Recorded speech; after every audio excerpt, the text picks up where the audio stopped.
Welcome to Cambridge English Language Institute. This is Ansar Ahmed. In today's video, I'm going to talk about first year biology lecture number 7. इससे पहले मैंने 6 lecture upload किए. अगर आपने वो नहीं देखा, पहले वो देखे, फिर इस लेक्चर की तरफ आते हैं. तो चलो आज का लेक्चर शुरू करते हैं. आज का जो लेक्चर है वो है क्रोमेटोग्राफी. पहले हम एथमोलॉजी पढ़ लेते हैं. एथमोलॉजी से मुराद ये है कि वर्ड ओरिजिन क्या है.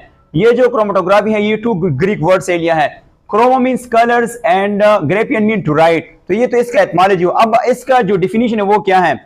आपको पता है कि इसमें के इसके जरिए हम क्या करते हैं, separating one type of molecule from other. जो हमारे पास बहुत ज्यादा मॉलिक्यूल होते हैं और इसे अगर हम एक सेपरेट करना चाहते हैं तो उसको हम क्या कहते हैं, और उसको हम बेसिकली क्रोमेटोग्राफी कहते हैं. अदर वर्ड्स में हम इस तरह भी डिफाइन कर सकते हैं कि हमारे पास जो मिक्सचर होता है, तो मिक्सचर में हमारे पास अगर देखिए यहाँ पे हमारे पास 4 मॉलिक्यूल है, ये हमारे पास मिक्सचर ऑफ मॉलिक्यूल्स होगा. अगर आप इससे एक मॉलिक्यूल को सेपरेट करना चाहते हैं तो उस टेक्निक का नाम क्या है, क्रोमेटोग्राफी. अच्छा, इसको ये नाम क्यों दिया, क्योंकि जब ये इनिशियली डिस्कवर हुआ तो इसके जरिए कलर सब्सटेंस को सेपरेट करता था, तो इसलिए उसका नाम क्रोमेटोग्राफी रखा है.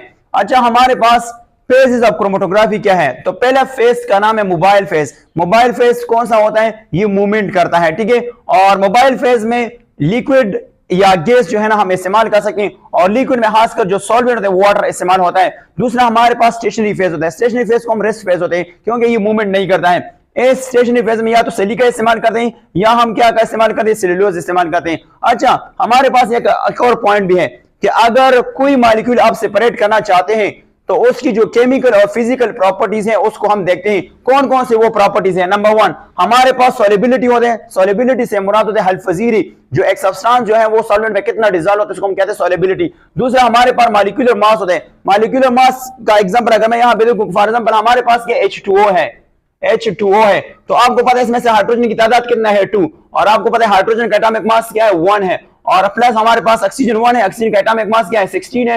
और अगर यहाँ पे गया तो आपके पास ये 1 है, तो आपके पास क्या आता है 18 AMU यानी एटॉमिक मास यूनिट आता है. जो मॉलिक्यूल का मास होता है उसको मॉलिक्यूलर मास कहते हैं. मॉलिक्यूलर मास के बेस पे हम जो है क्या करेंगे, सेपरेशन करेंगे. अच्छा, हमारे पास और क्या है कि हमारे पास 2 तरह की क्रोमेटोग्राफी होते हैं.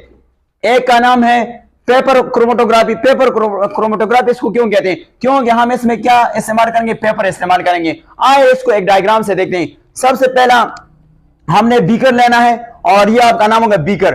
बीकर के बॉटम में हमने सॉल्वेंट डाला है जिसको हम कहते हैं वाटर, और ये जो आपको पेज नजर आएगा उसको कहते हैं मोबाइल फेज. दूसरा हमारे पास जो ऊपर वाला पेज इसको हम स्टेशनरी फेज कहते हैं. इनमें से आपने एक पेपर लेना है और ये आपके पास स्टेशनरी पेज होगा.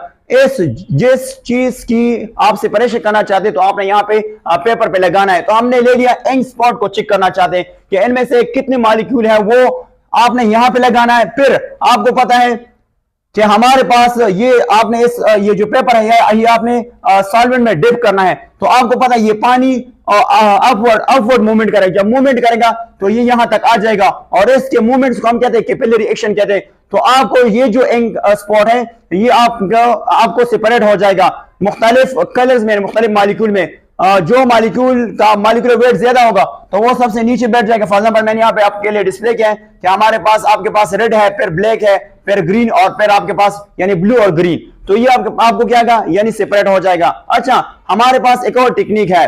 अगर हम ये जो पेपर है इसके बजाय हम क्या इस्तेमाल करेंगे, अगर ग्लास ले ले और ग्लास के इर्द गिर्द सलीका लगाएं तो उस टेक्निक का नाम है थिन लेयर क्रोमेटोग्राफी. ये मॉडर्न टेक्निक है. अच्छा, हमारे पास ये जो पेपर क्रोमेटोग्राफी है ये हम किस मकसद के लिए इस्तेमाल करते हैं, इसके जरिए हम सेपरेट करते हैं फोटोसिंथेटिक पिगमेंट है.